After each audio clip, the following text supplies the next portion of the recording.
10 years ago, I was living in a small village, just 18 years old, young, naive, and full of dreams. In that village, there was a boy named Jason.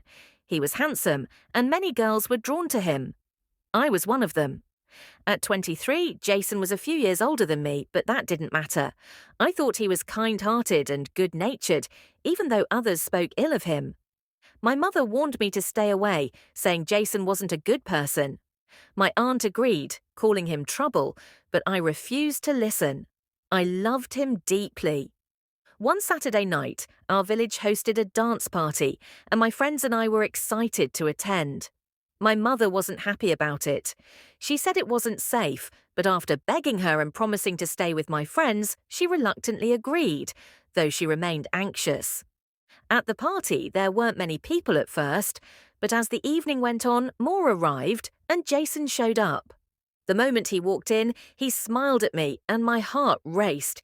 He asked me to dance, and I was overjoyed. We danced, laughing and enjoying each other's company. During the slow songs, he held my hand, and between dances, we talked and shared jokes. It felt magical. As the night came to an end, Jason suggested we go for a drive. I was thrilled. He drove a car everyone in the village knew about, beautiful and sleek. We cruised through the village, the night peaceful, the stars lighting up the sky. I felt happy and carefree, but then Jason drove us to a quiet, isolated place. There were no lights, no people.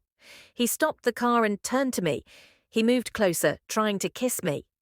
"No, Jason, I want to go home," I said, feeling uncomfortable. But he didn't listen. He grabbed my hand and tried to pull me closer. I pushed him away, pleading with him to stop. He became angry, calling me boring. Without warning, he opened the car door and pushed me out onto the cold, dark road. Alone, I was terrified. My house was far away, and my shoes were uncomfortable for walking. My feet hurt with every step as I walked the 3 kilometers back in the dark. By the time I arrived home, my feet were blistered and sore. I was exhausted, and as I sat on my bed, tears flowed. My heart ached. I had loved Jason, but he clearly didn't care about me. The next day, I shared the story with my friends. They all said that Jason had treated them the same way. I was heartbroken and asked, "Why didn't you warn me?" They said, "Everyone knows about Jason. We thought you already knew." That night changed me. I became stronger and more aware of who I was. I stopped thinking about Jason and moved on. 2 years later, I left the village and moved to the city, where I built a life for myself through hard work. Now, at 28, I'm happily married and expecting my first child. As for Jason, I've heard from my friends that he became a heavy drinker and went through several failed marriages. I feel lucky for the life I have now and believe everything happens for a reason. That difficult night shaped who I am today, and I'm grateful for the lessons I learned. When I was 20, I lived in the city and worked at a small bookstore. I loved my job, the smell of books, the conversations with customers.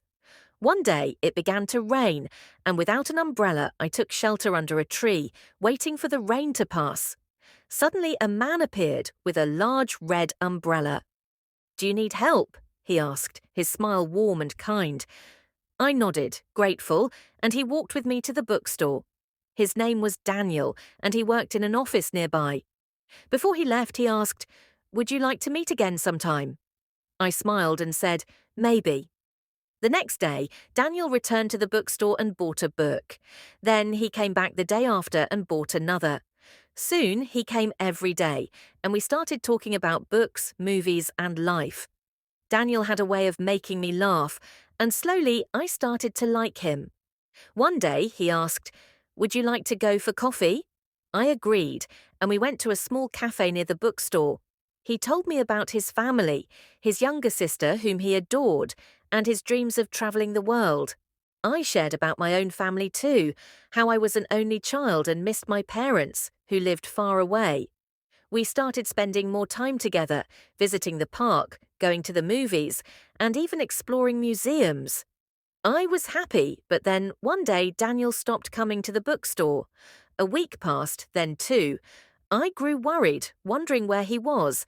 I wanted to call him but didn't have his number. One evening, as it began to rain again, I walked home feeling lonely. Suddenly, I saw a red umbrella. It was Daniel standing outside my building. My heart skipped a beat. "Where have you been?" I asked. "I'm sorry," he said. "I had to visit my sister. She was sick." I smiled, relieved.